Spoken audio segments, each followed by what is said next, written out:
Bonjour à tous et bienvenue dans cette nouvelle vidéo. Alors je me présente Isabelle Collot, formatrice et consultante médico-sociale et responsable qualité pour les établissements de santé.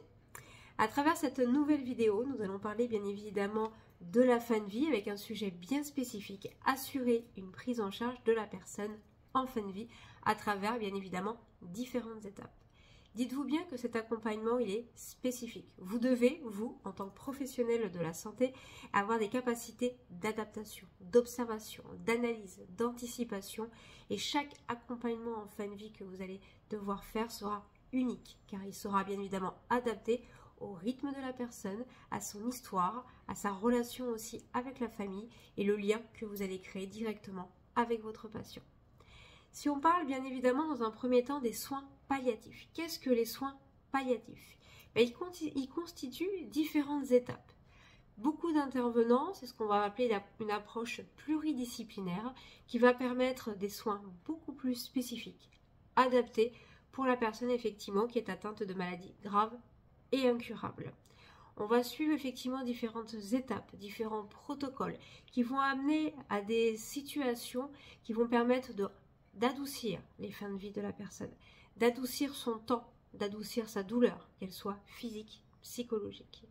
On va mettre en place effectivement avec différents partenaires, que ce soit vos collègues soignants, mais ça peut aussi être faire appel à des associations, effectivement, à des cultes aussi, faire appel aux psychologues, pourquoi pas, faire appel aussi aux kinés. Vous allez être une équipe, effectivement, qui va devoir s'adapter au rythme, bien sûr, de la personne. On va être là pour essayer au maximum de soulager les symptômes de la personne, de soulager aussi son taux de stress et d'angoisse qui sera légitime bien évidemment à son étape de vie. Dites-vous bien que la personne sera peut-être aussi non communicante. Il y aura donc des difficultés à comprendre ses besoins et ses attentes. Et c'est là que la communication verbale et non verbale va prendre tout son sens. On a un rôle et un devoir, bien évidemment, en tant que soignant, de nous adapter à différentes particularités, à différentes pathologies, et peu importe l'âge de la personne que vous allez accompagner, bien évidemment, il va devoir avoir des techniques de communication qui seront propres à son accompagnement. En EHPAD, vous allez être face à des personnes qui auront un vécu, qui auront une histoire. Avec ou sans famille, il va devoir bien sûr toujours être dans l'écoute, dans l'analyse et dans l'anticipation. Donc les soins palliatifs vont avoir un rôle à jouer très important dans cette histoire de fin de vie pour pouvoir amener la personne effectivement jusqu'à une fin qui sera douce, apaisée et faite en toute dignité.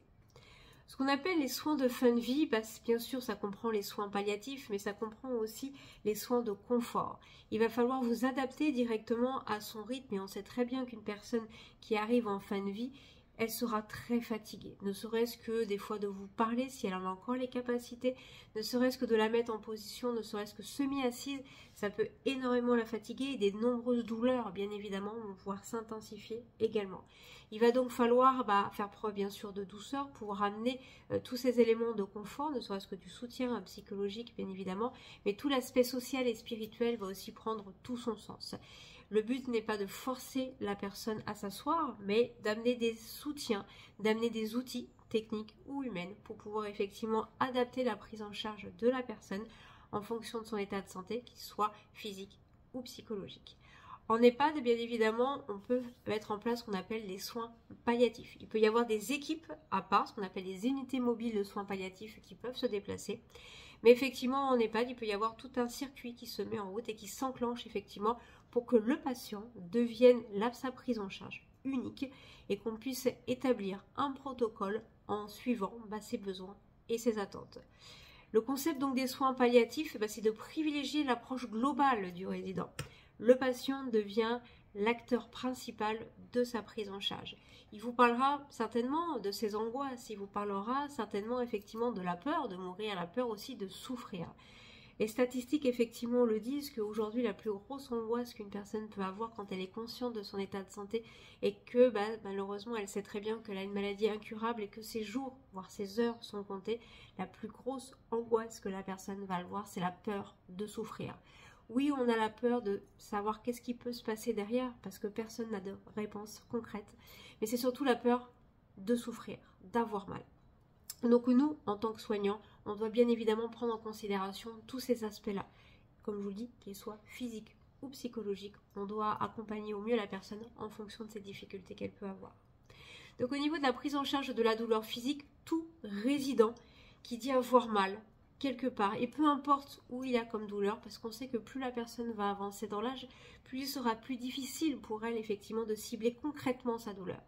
Mais en tout cas, tout résident qui dit voilà avoir mal, on doit mettre en place effectivement une évaluation de la douleur. On a des échelles et des outils techniques qui vous seront mis à disposition, que ce soit le type EVA ou effectivement c'est ce qu'on appelle le Dolo Plus.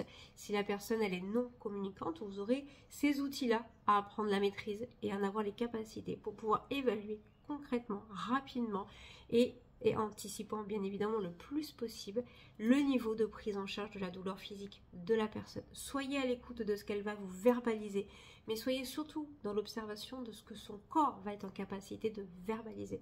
Si la personne n'a plus la possibilité de vous dire des mots, de pouvoir exprimer ses douleurs, c'est son corps qui va vous donner cette indication-là. Sa posture aussi et l'aspect et l'attitude qu'elle va avoir. Donc on prend tous ces aspects-là, bien évidemment, dans un accompagnement à la fin de vie. On utilise des outils techniques qui seront mis à votre disposition et entre collègues, on va devoir analyser toute cette prise en charge-là pour adapter et anticiper rapidement de nouveaux protocoles. Dans l'objectif, bien évidemment, seul et unique, de soulager la douleur de la personne. Il va y avoir une mise en place aussi d'un soutien psychologique qui sera nécessaire. Par contre, on ne peut pas l'imposer. Vous allez en parler effectivement avec la personne si elle en ressent le besoin. Beaucoup de personnes effectivement n'ont pas la notion de l'importance du rôle du psychologue à jouer dans ces accompagnements à la fin de vie en EHPAD ou à travers une équipe mobile bien évidemment de soins palliatifs. Mais dites-vous bien qu'il est possible bien sûr d'amener un psychologue dans le soutien de la personne mais aussi sur l'accompagnement bien évidemment de la famille. On ne peut pas l'imposer, mais en tout cas on peut proposer ce service en supplément qui pourra être qu'un accompagnement vous dans votre procédure effectivement de soins et ça peut être un plus effectivement pour apaiser les angoisses et l'aspect psychologique effectivement de la personne. Mais dites-vous bien que vous ne pourrez pas l'imposer mais au moins le conseiller. Tout ce qui va être les soins de nursing, les soins infirmiers et de nursing, vous allez devoir aussi les adapter en fonction de l'état de santé du résident. On ne sera plus en capacité effectivement de faire des grandes toilettes, des toilettes complètes. On ne sera plus en capacité de mobiliser effectivement le patient comme on aurait pu le faire peut-être il y a encore un mois ou ne serait-ce que quelques heures. On doit adapter bien évidemment nos soins à des actes de confort pour subvenir aux besoins d'une bonne qualité de vie bien évidemment de notre patient. L'intérêt d'un travail en binôme avec l'infirmière, avec les aides-soignantes, c'est de regrouper au maximum effectivement les actions pour solliciter la personne le peu possible. Parce qu'effectivement, dès qu'une personne va rentrer dans sa chambre, ça va aussi la fatiguer, qu'elle soit communicante ou non communicante. Tous ces aspects-là, effectivement, vont demander à la personne une certaine concentration et donc, bien évidemment, de la fatigue supplémentaire. Donc, pouvoir travailler en équipe, c'est de pouvoir coordonner nos gestes et nos mouvements et c'est de pouvoir effectivement accorder à la personne tout le soin nécessaire, mais dans un but effectivement de ne pas la solliciter trop souvent à plusieurs reprises car on sait que ça va la fatiguer. Pouvoir regrouper au maximum nos soins et nos interventions permet d'offrir un temps effectivement de confort à la personne, un soin d'hygiène, mais qui sera adapté bien évidemment à son état de santé physique et psychologique. Vous allez pratiquer effectivement ce qu'on appelle des soins de bouche. Les soins de bouche est un acte effectivement primordial pour le confort buccal de la personne. Ne serait-ce que des fois d'hydrater un petit peu la bouche régulièrement dans la journée. On sait que les personnes en fin de vie vont avoir des grandes difficultés à se nourrir et à s'hydrater. Vous voyez, sans parler effectivement de soins en soi, on va parler ne serait-ce un peu d'hydratation. Vous pouvez humidifier un petit peu les lèvres régulièrement dans la journée, amènera ne serait-ce qu'un confort à votre patient. Mais les soins de bouche, bien évidemment, font partie aussi d'un soin d'hygiène pour que la personne, effectivement, elle se sente encore en état de santé. Et les soins de bouche, dites-vous bien que c'est aussi un soin de confort et qui permettra à la personne de se sentir encore, on va dire, saine et de pouvoir se sentir propre. Dites-vous bien que nous-mêmes, si on ne se lave pas les dents régulièrement, on va se sentir un petit peu sale. Et c'est aussi des actes nécessaires et importants à faire pour les personnes, effectivement, qui amènent à une soin de vie. Par contre, on doit adapter bien évidemment nos soins de bouche à des protocoles qui vont être élaborés en fonction de l'état de santé de la personne. Et à renouveler bien sûr après chaque repas. Même si la personne elle mange peu, si elle mange qu'une cuillère, si effectivement elle a des difficultés à mastiquer, à s'hydrater, etc., les soins de bouche vont prendre tout son sens parce que ça va permettre d'alterner effectivement une bonne prise en charge après alimentaire et d'amener un outil de confort qui sera accepté, qui sera adapté à son état de santé. Et régulièrement, moi c'est ce que je vous invite à faire en plus dans la journée, humidifier un petit peu les lèvres. Si la personne a des grandes difficultés à s'hydrater, et ben ça sera un soin de confort qui pourra être adapté et qui lui permettra d'avoir un petit peu d'humidification, vous voyez, sur les lèvres et d'avoir une sensation de pouvoir s'hydrater comme d'habitude.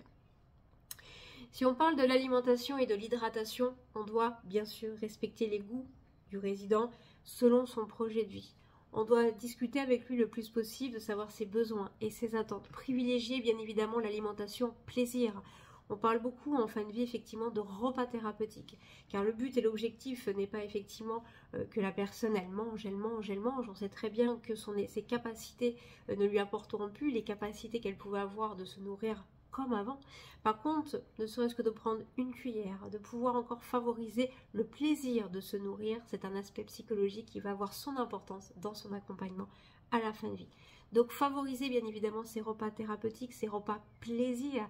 Et si vous pouvez favoriser ce qu'on appelle le manger main, donc pouvoir toucher l'alimentation, vous verrez que c'est des choses qui sont bénéfiques et qui peuvent amener la personne à maintenir encore son autonomie le plus longtemps possible. En fin de vie, c'est des choses effectivement qu'on doit favoriser pour que la personne effectivement garde le contact avec la nourriture.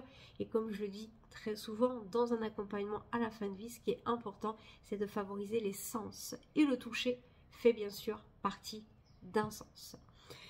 On sait que la nourriture, effectivement, est un aspect élémentaire de nos capacités. Ça fait partie, effectivement, des paramètres vitaux. Ça fait partie des 14 besoins fondamentaux de Virginia Anderson. Mais progressivement, on sait aussi que la personne va perdre le goût de la nourriture. Elle va perdre l'envie de se nourrir. Et elle sait qu'il peut s'amener aussi à certaines douleurs. Donc, le refus alimentaire va faire partie, effectivement, d'un cheminement et aussi d'une acceptation. Bien sûr, après, il y a d'autres solutions qui pourront être mises sur certains protocoles, ne serait-ce que la mise en place après de sondes ou effectivement perfuser la personne. On doit respecter effectivement le choix de la personne. Dans une éthique, la personne a fait son choix. Est-ce que je suis encore en capacité de me nourrir? Est-ce que je suis en capacité encore de pouvoir m'alimenter? Tous ces aspects effectivement sont décidés après on va dire en équipe pluridisciplinaire. Est-ce que la personne doit être effectivement perfusée? Est-ce qu'elle est très affaiblie? Quels sont ses besoins? Quelles sont ses attentes? Comment on peut élaborer la suite du protocole en respectant bien sûr le choix le plus longtemps possible de la personne? Donc utiliser bien sûr, comme je vous dis, l'humidification des lèvres, ça peut effectivement aussi amener une envie de manger, parce que même si la personne a la bouche un petit peu sèche, un petit peu pâteuse, parce que avec les traitements qu'elle peut avoir, elle a un manque effectivement de salivation, on peut tout à fait comprendre que ça ne donne pas envie, ne serait-ce que de pouvoir manger. Perdre le goût aussi va amener des difficultés à prendre plaisir à manger. Perdre effectivement la sensation d'odorat, avoir des difficultés à mastiquer peut amener des complications et forcément ça va amener certaines angoisses et la personne pourra amener à refuser de s'alimenter plutôt qu'effectivement de prendre encore plaisir à goûter la nourriture. Donc on doit une fois de plus s'adapter à ses goûts, à sa situation et à ses besoins en réflexion en équipe bien évidemment dans la disponibilité, on va dire, qu'on va pouvoir offrir à la personne. Même si la personne est en refus alimentaire, on doit bien évidemment toujours essayer de comprendre. On doit essayer à amener effectivement la personne à se nourrir le plus longtemps possible. On doit essayer de comprendre le pourquoi du refus. On doit éliminer effectivement toutes les causes qui peuvent être autour. Est-ce que la personne elle a des mycoses? Est-ce que la personne a des nausées? Quels sont ses symptômes? Quelles sont ses douleurs? Est-ce que c'est un problème bucco-dentaire? Est-ce que effectivement c'est la maladie qui évolue? Est-ce que c'est de l'angoisse? Est-ce que c'est la peur d'étouffer? La peur de mal déglutir, de faire une fausse route? Qui va être la cause de ce refus alimentaire? Tout refus alimentaire est une cause qu'il va falloir analyser et comprendre. C'est pas parce qu'une personne effectivement n'est plus en capacité de se nourrir qu'on doit aussitôt effectivement retirer la prise en charge des repas. C'est bien sûr quelque chose qui doit être mis en place déjà avec une équipe pluridisciplinaire, mais on doit toujours essayer d'amener la personne à se nourrir. plus la personne pourra le faire, comme je vous le disais, en capacité autonome, plus effectivement elle se sentira encore en capacité de pouvoir faire, et ça sera important pour son aspect psychologique. Si elle n'a plus les capacités effectivement et qu'il faudra vous l'accompagner dans la prise en charge des repas, adaptez votre prise en charge à son rythme, à ses besoins et à ses attentes. Favorisez bien évidemment le repas plaisir et si possible, bien sûr, le manger main. Concernant la prise en charge de la douleur, elle est importante. Les protocoles vont changer très rapidement. Utilisez, si vous pouvez, bien évidemment, ce qu'on appelle l'échelle de la douleur, qui permet effectivement déjà de créer le lien et de garder le contact avec le patient.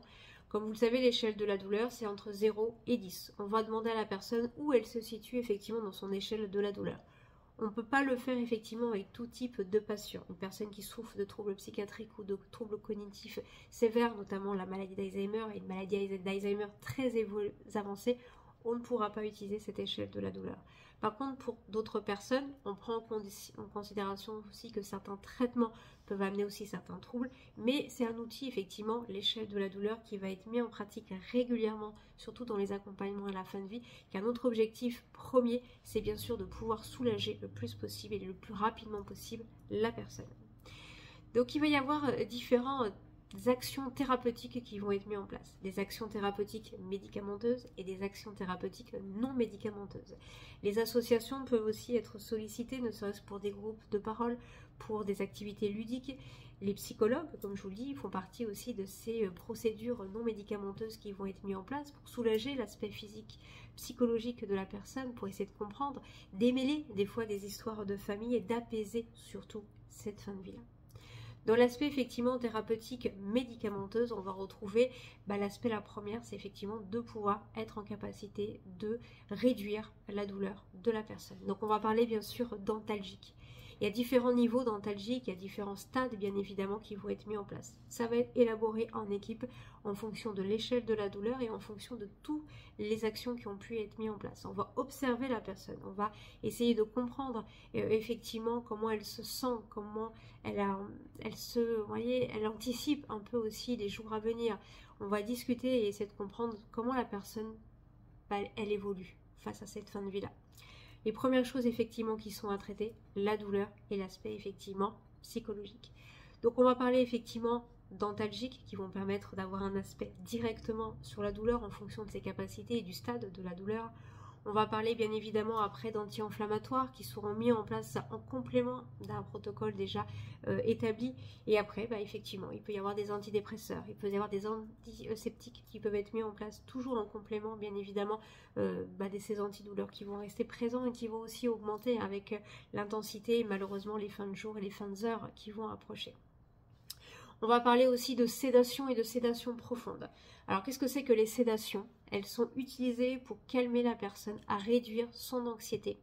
Ils sont souvent utilisés en association avec des antalgiques, notamment en cas de douleur sévère. Quand on parle de sédation profonde, c'est un aspect d'une procédure, donc d'acte de soin, qui sera mis en place jusqu'au décès de la personne. C'est ce qui permet effectivement d'accompagner la personne. On la sédate, c'est ce qu'on appelle ça, voilà, on la sédate pour qu'elle puisse s'endormir progressivement et être apaisée et pouvoir partir effectivement librement sans ressentir bien évidemment de douleur. On part du principe qu'une personne qui est sédatée devrait effectivement décéder dans les 24 heures, 72 heures après, bien évidemment, ça dépend de l'état de santé de la personne. On peut avoir des surprises effectivement et que ça dure un petit peu plus longtemps. Comme vous le savez, l'accompagnement est propre à chaque personne. Il est vraiment très difficile de pouvoir le définir concrètement. La sédation profonde donc est contenue jusqu'au domicile. Ça peut se faire aussi à domicile, on parle vraiment pour l'EHPAD. Effectivement, la sédation profonde et continue va aller jusqu'au décès de la personne. C'est autorisé en France depuis la loi du 2 février 2016. Bien sûr, l'euthanasie est interdite en France et des lois sont en pourparlers effectivement pour essayer d'accompagner au mieux les personnes qui choisiraient de décéder. Donc ça, c'est une loi qui effectivement est en cours de réflexion aujourd'hui auprès du gouvernement.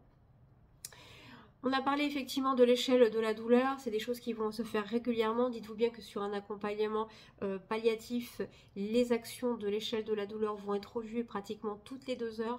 Dites-vous bien aussi que la personne sera accompagnée par différents outils techniques qui nous permettra de réévaluer les besoins et les paramètres vitaux régulièrement pour pouvoir actionner le plus rapidement possible, effectivement, d'anticiper s'il faut revoir une procédure ou augmenter les antalgiques. Tout ça, ça sera vu bien évidemment régulièrement et généralement c'est toutes les 2 heures qu'on peut faire un point sur la situation de la personne. Si on parle du focus sur l'ECPA, donc l'échelle ECPA est une échelle d'évaluation comportementale de la douleur chez la personne âgée et non communicante. Donc moi je vous invite à regarder effectivement cet outil-là qui se développe effectivement en différentes parties. L'observation avec les soins et l'observation pendant les soins. Comme je vous l'avais dit, la personne va être fatiguée, épuisée. Ne serait-ce que de bouger un bras ou ne serait-ce que d'essayer de vous répondre et de vous parler, ça va amener effectivement des complications. Donc utilisez cette échelle-là, mais anticipez-la bien évidemment pour apprendre déjà à la connaître. Et ces 2 dimensions vont apprendre tout son sens. Vous allez vous rendre compte et après en équipe que effectivement, si la personne est très douloureuse dès qu'on va la manipuler, on va devoir revoir le soin effectivement pour l'adapter rapidement. Il sera inutile bien évidemment de forcer la personne à amener des complications qui seront douloureuses. On est là pour subvenir bien évidemment à ces aspects de la douleur, donc anticipez régulièrement notre protocole de soins qui doit se revoir bien évidemment, des fois toutes les 2 heures, puisque c'est toutes les 2 heures qu'on va reprendre les paramètres vitaux et c'est aussi toutes les 2 heures qu'on va pouvoir faire un point en équipe, à savoir comment on réadapte bien évidemment notre protocole de soins. Donc les symptômes qui vont être associés à la fin de vie, on va retrouver la dyspnée, on va retrouver les nausées, les vomissements, on va retrouver l'encombrement bronchite et la constipation. Tous ces points-là font partie effectivement d'un mécanisme de vieillissement qui va s'enclencher. Peut-être déjà 1 semaine à l'avance, mais progressivement, les choses vont s'intensifier. Donc, qu'est-ce que c'est que la dyspnée? C'est un gène respiratoire qui peut être très léger ou très sévère. Donc, il va falloir effectivement être attentif au changement de respiration de la personne. Elle peut aussi être mise effectivement sous oxygène pour pouvoir donner une saturation suffisante pour continuer à oxygéner le cerveau. Mais dites bien évidemment que la dyspnée fera partie aussi des symptômes qui va amener progressivement la personne à une perte respiratoire et qui peuvent provoquer effectivement après tous ces aspects qui vont basculer jusqu'à la fin de vie. Donc les nausées, les vieillissements, le vomissement donc en soins palliatifs, voilà, conseil aux soignants, donc les personnes en fin de vie, bien évidemment, on va prendre tout ça en considération. La personne, elle n'a pas forcément faim, il y aura une perte d'appétit qui sera ressentie. Le peu que la personne sera en capacité, ne serait-ce que si vous humidifiez un petit peu la bouche, ça peut provoquer effectivement cette sensation, vous voyez, un peu de ballonnement et cette sensation un petit peu de, voilà, toujours un petit peu de nausée. Il y a aussi les traitements, puisque la personne va moins se nourrir, elle aura quand même des traitements assez lourds, donc ça peut aussi amener certaines complications. Donc les nausées et les vomissements sont des symptômes courants, voilà, chez la personne en fin de vie. Elle peut être causée par de nombreux facteurs, comme par exemple la maladie sous-jacente qui conduit à la fin de vie, les traitements médicamenteux, les effets secondaires de certains médicaments, et vous le savez aussi bien que moi, il n'y aura pas seulement un médicament qui sera pris, mais un cocktail effectivement de médicaments qui vont avoir aussi leur lot d'effets secondaires. Et le premier aspect effectivement, ça va être l'appareil digestif, donc tout ce qui va être la constipation sont aussi des facteurs de l'accompagnement à la fin de vie, mais certains médicaments aussi à haute dose peuvent provoquer des problèmes de diarrhée. Les changements physiques et physiologiques associés aussi aux procédures donc de la fin de vie, les nausées et les vieillissements, voilà, vont avoir un impact négatif direct sur la personne, va faire perdre effectivement du poids à la personne et va malheureusement amener des aspects de fatigue, de fatigabilité qui va être beaucoup plus intense. Alors voici quelques conseils aux soignants pour soulager effectivement les nausées et les vomissements chez les personnes en fin de vie. Identifier dans un premier temps la cause des nausées, ça c'est important. Administrer des médicaments antiémétiques avec effectivement ce qui va être mis en place au niveau protocolaire avec vos collègues. Modifier l'alimentation et l'hydratation et offrir un soutien émotionnel. On sait que l'aspect du vomissement peut être un aspect effectivement négatif pour la personne et qu'elle va perdre beaucoup en estime de soi, surtout à cette étape effectivement de la fin de vie. Donc il sera important effectivement d'accompagner la personne face à ces difficultés. Voici quelques conseils maintenant spécifiques pour aider les personnes en fin de vie à gérer au mieux possible effectivement cette étape de nausée et de vomissement. aérer la pièce, ne serait-ce que pour les odeurs. Vous pouvez travailler avec des huiles essentielles aussi, qui va amener effectivement un accompagnement qui sera bénéfique pour la personne, car on sait très bien que dans un lieu où on va sentir un petit peu le vomissement, ça peut engendrer effectivement d'autres perturbations. Donc accompagner la personne, aérer et travailler si possible avec des huiles essentielles. Évitez les vêtements bien sûr trop serrés. Laissez la personne choisir ce qu'elle veut manger ou boire. On s'adapte à son rythme. Offrez des liquides frais et sucrés qui vont permettre déjà d'alimenter la salivation de la personne et de toujours dans un univers bien évidemment plaisir. Mais les liquides frais et sucrés peuvent aider aussi la personne à prévenir les causes de déshydratation et limiter bien évidemment les sensations de nausée et de vomissement. Masser le ventre de la personne, le massage peut aider, ce qu'on appelle un toucher de bien-être, mais ça peut aider effectivement à aider à la digestion, aider à certaines douleurs. Donc ça aussi, ça s'établit bien évidemment en équipe pour pouvoir essayer d'adapter au mieux effectivement la prise en charge alimentaire et l'étape de digestion de votre patient. L'encombrement effectivement bronchite en soins palliatifs peut être accompagné bien évidemment par un kiné qui va être spécialisé effectivement dans cette étape donc, de fin de vie. Les symptômes de l'encombrement bronchique comprennent une toux productive, une respiration sifflante, une difficulté à respirer et une sensation d'oppression dans la poitrine. Ce sont des étapes effectivement qui sont difficiles à vivre pour la personne et cette tentation aussi d'étouffer et de ne pas pouvoir respirer. On doit pouvoir accompagner au mieux effectivement la personne dans cette étape de la vie et je vous dis des séances de kiné peuvent être mises en place effectivement pour apaiser le mieux possible. Donc voici quelques conseils aux soignants pour la prise en charge effectivement de l'encombrement bronchite chez la personne en fin de vie. Assurez-vous que la personne elle soit bien hydratée. Offrez à la personne des liquides frais comme on a pu le voir aussi tout à l'heure. Aidez la personne à se placer dans une bonne position. On doit mobiliser pratiquement la personne effectivement toutes les 2 heures. Mais comme vous le savez, en fonction de l'état de santé et la douleur physique de la personne, ça peut être des fois très compliqué. Donc utilisez une aspiration douce pour éliminer les sécrétions et administrer des médicaments donc anti-sécrétoires qui peuvent aider effectivement à fluidifier et à éliminer les sécrétions. Mais on le sait aussi que malheureusement en fonction de l'état de santé de la personne, les sécrétions peuvent être plus difficiles effectivement à éliminer. Donc si on parle de constipation, bien évidemment les différents symptômes de la constipation, des selles qui vont être bien sûr dures et sèches. Les symptômes, c'est souvent effectivement dû à des troubles effectivement alimentaires et des troubles aussi médicamenteux. Donc on va avoir ces difficultés-là. La personne n'aura plus le réflexe effectivement de pouvoir éliminer. Donc l'évacuation des selles va être beaucoup plus difficile. Une sensation de plénitude et de ballonnement va être constante aussi chez la personne. Donc il va falloir le prendre aussi en considération, tous ces aspects-là. Et des douleurs abdominales. Donc les massages effectivement qu'on peut mettre en place peuvent essayer de soulager effectivement ces problèmes liés directement donc à la constipation. Donc quelques petits conseils aux soignants pour prévenir effectivement et traiter l'état de la constipation chez la personne en fin de vie. Assurez-vous que la personne mange suffisamment de fibres. On doit adapter notre alimentation à son état de santé et à ses troubles bien sûr digestifs. Encouragez la personne à boire régulièrement, bien évidemment, ou pensez bien évidemment à humidifier effectivement ses lèvres. Si la personne est incapable à s'asseoir sur les toilettes, bien évidemment, on essaie de trouver des alternatives, qui est une bonne position si elle est alitée pour qu'elle puisse éliminer correctement. Je vous rappelle que l'occlusion intestinale, effectivement, peut aussi accélérer les risques, bien sûr, de décès. Créer un environnement relaxant. Le stress est aussi un acte, effectivement, de constipation. Donc, on doit, bien évidemment, mettre tous ces points en place pour essayer de soulager au maximum, bien évidemment, la personne. Un autre aspect aussi nécessaire et utile, bien évidemment, c'est de suivre les rites mortuaires selon les religions. Vous allez apprendre effectivement à découvrir la personne pendant tout cet accompagnement et vous allez apprendre aussi à découvrir les familles. Les religions sont très importantes et on doit respecter ce culte dans notre accompagnement. Si on respecte bien évidemment la personne, on doit respecter aussi son aspect culturel, qu'elle soit catholique, judaïsme, bouddhisme, peu importe effectivement la culture que la personne est là, on doit l'accompagner vis-à-vis de ce rituel-là. On peut faire appel à un culte, évidemment, qui va se déplacer en EHPAD. On peut faire appel à différentes associations. On doit faire aussi communiquer énormément avec la famille pour savoir effectivement les besoins et les attentes de la personne pour le rituel effectivement de la fin de vie et une fois que la personne elle sera décédée. Ça fait partie de son accompagnement, ça fait partie effectivement de son suivi, de ses besoins et de ses attentes quand on doit accompagner effectivement la personne jusqu'au bout.